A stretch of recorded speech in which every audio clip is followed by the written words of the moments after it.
Hi everyone, हमने unit 1 complete कर लिया है।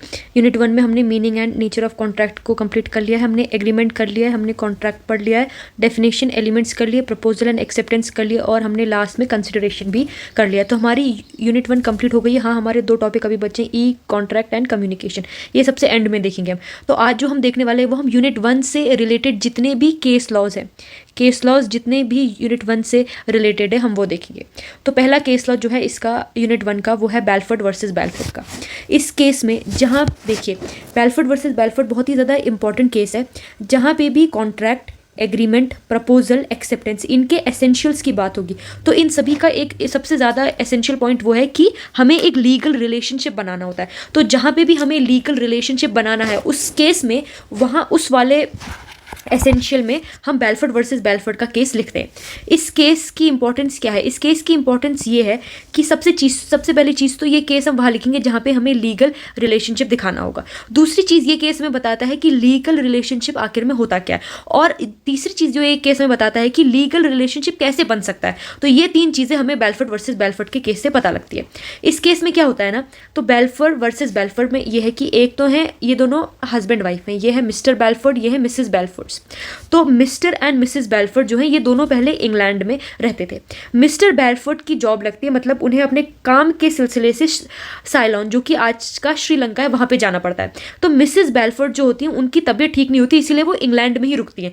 तो मिस्टर बेलफोर्ड जाते हैं श्रीलंका। जब मिस्टर बेलफोर्ड अपने इंग्लैंड के घर से जा रहे थे तो वो मिसेस बेलफोर्ड से ये कहते हैं कि तुम इंग्लैंड में ही रह रही हो, इसलिए मैं तुम्हें प्रॉमिस करता हूँ कि मैं तुम्हें हर महीने 30 यूरो दूंगा। तो मिस्टर बेलफोर्ड यहाँ पे प्रॉमिस कर देते हैं कि ठीक है, मैं तुम्हें 30 यूरो दूंगा। उसके बाद क्या होता है कि जब मिस्टर बेलफोर्ड श्रीलंका जाते हैं तो कुछ समय तक तो वो पैसे देते हैं, पर कुछ समय के बाद उन्होंने पैसे देना बंद कर दिया था। तो यहाँ पे मिसेस बेलफोर्ड जो है वो केस को ले आती, वो केस डालती हैं। वो ये कहती हैं कि मैं मिस्टर बेलफोर्ड के विरुद्ध केस डाली हूँ। क्यों? क्योंकि मुझे रिकवरी चाहिए अमाउंट की। इन्होंने प्रॉमिस किया था कि मैं तुम्हें पैसा दूंगा, लेकिन अभी मुझे पैसा नहीं दे रहे, तो इसलिए मुझे उसको रिकवरी करनी है, इसलिए वो कोर्ट में केस लेके आती है। तो कोर्ट क्या कहती है? कोर्ट देखती है कि क्या ये जो आप कोर्ट में केस लेके आई है, क्या ये डोमेस्टिक रिलेशनशिप है कि क्या ये लीगल रिलेशनशिप है। देखिए, जब लीगल रिलेशनशिप होगा तभी कोर्ट उसमें कंपनसेशन देगी। अगर डोमेस्टिक रिलेशनशिप है तो उसमें कंपनसेशन नहीं मिलता, क्योंकि अगर देखो, आप पहले समझो कि डोमेस्टिक रिलेशनशिप क्या होता है।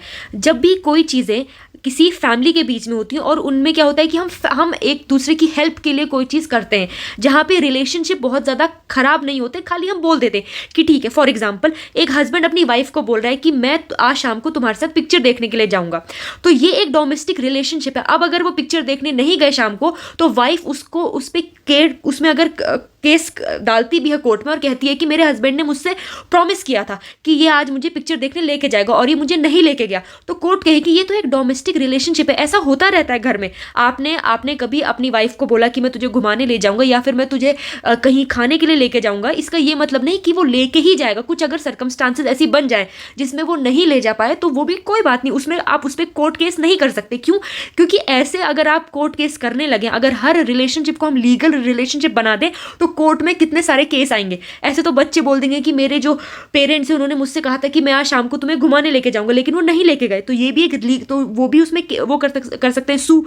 लेकिन कोर्ट ने यही बोला हम देखेंगे कि क्या जब आपका ये प्रॉमिस बना, जब आपने कोई चीज़ बोली, तब क्या वो आपका डोमेस्टिक रिलेशनशिप था या फिर वो लीगल रिलेशनशिप था। तो इस केस में कोर्ट ने बोला कि देखिए ये एक डोमेस्टिक रिलेशनशिप है, आप दोनों हस्बैंड वाइफ हैं। जब आपके हस्बैंड ने आपसे प्रॉमिस किया था कि मैं आपको पैसे दूंगा, तो उन्होंने सिर्फ एक प्रॉमिस किया था, उन्होंने कोई चीज़ रिटन में नहीं लिखी थी, उन्होंने कोई कॉन्ट्रैक्ट नहीं बनाया था आपसे, उन्होंने बस एक प्रॉमिस किया। और वो तब क्या था? जब आपके रिलेशनशिप बहुत अच्छे थे, आप दोनों हस्बैंड वाइफ साथ में रह रहे थे। तो ये एक लीगल रिलेशनशिप नहीं है, ये एक डोमेस्टिक रिलेशनशिप है। अब कोर्ट ने जब ये बोला, तो जब कोर्ट ने बोला ये लीगल रिलेशनशिप नहीं है और अब आपको इसमें कंपनसेशन भी नहीं मिलेगा, तो कोर्ट का इसमें यह कहना था कि अगर हम हर हस्बैंड वाइफ के रिलेशनशिप को लीगल बना देंगे, एक्सेप्शंस होते हैं कहीं ना कहीं, अगर हम हर केस को लीगल बना देंगे तो फिर हर हर दिन कोर्ट में केसेस आते रहेंगे, इसीलिए हमें ये देखना पड़ेगा कि क्या आपने लीगल रिलेशनशिप बनाया है या नहीं बनाया है।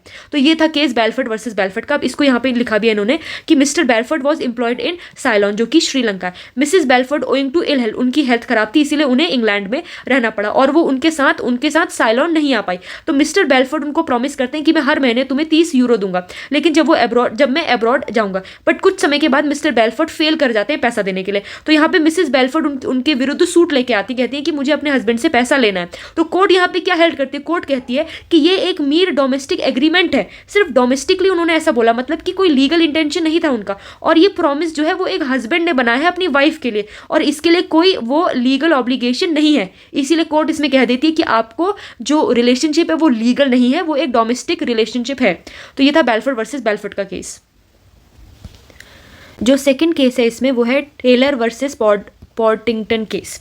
इस केस में क्या होता है कि अब देखो, जब भी आप essentials of contract, essentials of agreement, essentials of proposal या एसेंशियल्स ऑफ एक्सेप्टेंस लिखते हो, उसमें आप एक एसेंशियल जरूर लिखते हो, वो होता है कि कुछ भी, जैसे कि agreement should be clear definite and not वेग, वैसे ही आप लिखोगे कि proposal should be clear definite and not वेग, वैसे आप लिखोगे acceptance should be clear definite and not वेग, या फिर आप लिखोगे contract should be clear definite and not वेग। तो चारों चीज़ों में आप ये चीज़ जरूर लिखते हो। जब आप ये लिखोगे, इसके नीचे आप एक केस लिखोगे, वो है ये केस। इस केस को आपको लिखना ही लिखना है। इस केस में क्या है ना, इस केस में ए और बी मान लेते हैं। जो ए है वो एग्री करता है कि मैं बी का घर रेंट में लूंगा 3 साल के लिए। ए आदमी बी से कहता है मैं तुम्हारा घर 3 साल के लिए रेंट में लूंगा, लेकिन तुम्हें वो बी से कहता है लेकिन बी तुम्हें अपने घर को रिपेयर करना होगा। वो भी कैसे, आजकल के स्टाइल के हिसाब से। क्या, किस स्टाइल से, प्रेजेंट स्टाइल से। तुम्हें अपने घर को रिपेयर करना होगा, स्पेशली जो तुम्हारा ड्राइंग रूम है उसको तुम्हें ऐसे रिपेयर करना होगा, किस हिसाब से, कि वो प्रेजेंट स्टाइल का लगे। अब एक बात बताइए, प्रेजेंट स्टाइल जो है ये बहुत ही वेग शब्द है, मतलब कि बहुत ही अस्पष्ट शब्द है। मेरे हिसाब से फ्लोर में स्टोन यूज करना आजकल के हिसाब से होगा, किसी के हिसाब से मार्बल का यूज करना होगा फ्लोर पे।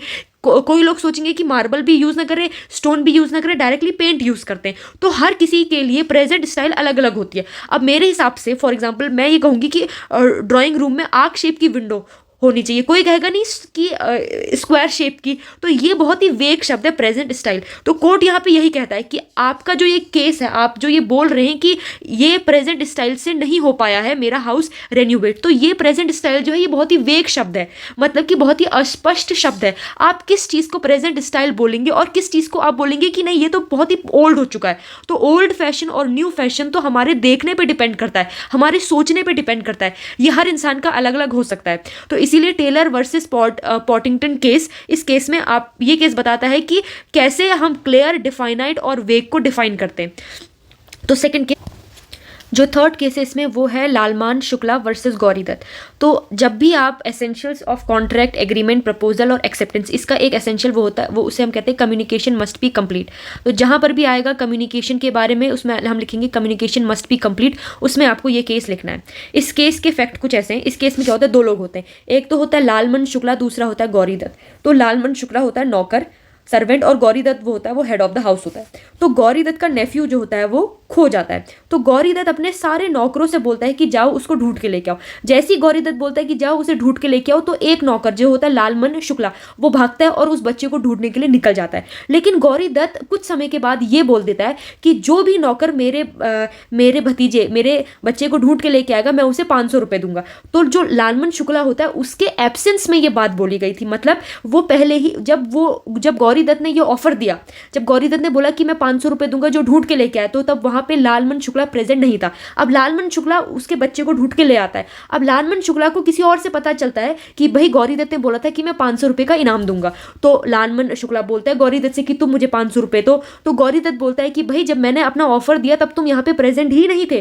तो अब गौरी दत्त को आता है गुस्सा, वो चला जाता है कोर्ट में। वो कोर्ट से कहता है कि देखिए इन्होंने ऐसा ऐसा ऑफर दिया था, इन्होंने कहा था कि जो भी मेरे बच्चे को ढूंढ के लेके आएगा मैं उसे 500 रुपये दूंगा, लेकिन मैं इसके बच्चे को ढूंढ के लाया फिर भी ये मुझे 500 रुपये नहीं दे रहा है। तो कोर्ट वहां पे ये पूछता है कि क्या जब वो ऑफर दिया था, क्या जब ये कम्युनिकेशन हो रहा था तब आप वहां पे प्रेजेंट थे, क्या कम्युनिकेशन आपके सामने कंप्लीट हुई? तो यहाँ पे लालमन शुक्ला कहता है नहीं, जब ये ऑफर दिया गया तब उससे पहले ही मैं निकल चुका था घर से बच्चे को ढूंढने के लिए, तो ये ऑफर जो है ये मेरे सामने नहीं दिया गया। तो कोर्ट यही कहता है, कोर्ट कहता है कि जो कम्युनिकेशन हुआ है ऑफर का वो उस इंसान से होना चाहिए, वो मतलब the offer must be communicated to the person to whom it is made, मतलब कि ऑफर और जो ऑफर है वो आपको ए और बी के बीच में होना चाहिए, ऐसे नहीं कि किसी तीसरे से आपको पता चल रहा है कि इसने ऑफर दिया था। तो ऑफर या फिर कम्युनिकेशन मस्ट बी कंप्लीट, मतलब जो भी कम्युनिकेशन हुई है वो आपके एक्ट करने से पहले कंप्लीट होनी चाहिए, आपको उसकी पूरी फुल नॉलेज होनी चाहिए। अगर आपको उसकी फुल नॉलेज नहीं है तो हम उसे मानेंगे कि वो एक इनकम्प्लीट इन्फॉर्मेशन है और वो नहीं मानी जाएगी।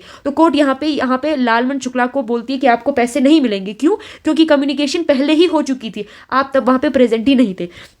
तो इस केस के यही पूरा लिखा हुआ है। Gauridatt sent his servant Lalman to trace his lost boy when the servant, जब वो उसका नौकर निकल जाता है उसके बाद गौरीदत्त अनाउंस करता है रिवॉर्ड 500 रुपये। तो ये बहुत इंपॉर्टेंट लाइन है, जब सर्वेंट निकल जाता है उसके बाद गौरीदत्त अनाउंस करता है रिवॉर्ड के लिए कि जो भी ढूंढ के लेके आएगा जो बच्चा खो रखा है उसको मैं 500 रुपये दूंगा। लालमन शुक्ला बच्चे को ले आता है घर में, लेकिन लालमन शुक्ला को किसी और से पता चलता है कि रिवॉर्ड मिलेगा, फिर वो एक सूट डालता है केस में, तो यहाँ पे रिवॉर्ड को लेने के लिए, लेकिन यहाँ पे हेल्ड करती है कोर्ट कि लालमन वॉज नॉट एंटाइल्ड, लालमन शुक्ला को पैसे नहीं मिलेंगे। क्यों? क्योंकि he did not know about the reward when he found the missing boy, क्योंकि उसको तो खुद रिवॉर्ड के बारे में पता ही नहीं था। उसने तो खुद ये काम अपनी वॉलंटरी किया, मतलब कि उसने किसी के दबाव में आके नहीं किया, उसने खुद ढूंढा है। वो उसको अगर पहले पता होता कि 500 रुपये मिल रहे हैं तो वो बहुत तो भी वो जाता, लेकिन यहाँ पे कोर्ट कहता है कि आपको भले ही पता नहीं भी है तब उसके बाद रिवॉर्ड दिया गया तो आपको रिवॉर्ड नहीं मिलेगा। यही 3 केस आपको फर्स्ट जो यूनिट है उसमें इंपॉर्टेंट है। पहला केस बेलफोर्ड वर्सेस बेलफोर्ड जिसमें लीगल रिलेशनशिप बनाया जाता है। सेकंड केस टेलर वर्सेस स्पॉटिंगटन का केस है जिसमें क्या है, इसमें आपको बताना पड़ेगा सर्टेन, डिफाइनाइट और वो वेग नहीं होनी चाहिए। और तीसरा केस है लालमन शुक्ला वर्सेस गौरीदत्त का केस जिसमें बोला गया कम्युनिकेशन मस्ट बी कंप्लीट।